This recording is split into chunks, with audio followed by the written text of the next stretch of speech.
Hello guys, good morning. So, nandito po kami ngayon sa Blue Reef. Ang ganda-ganda po ng view dito.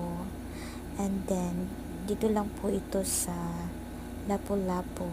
Ay, Marigo. Ay, hindi ko alam kung saan to. Basta, Cebu. Maganda kasi white sand at saka super enjoy yung mga kids dito. So, nung time na to, kami lang yung naliligo kasi weekdays kasi nang pumunta kami dyan. Kaya walang masyadong tao, hindi gaanong crowded, kaya solo namin yung beach nila. So, yung entrance is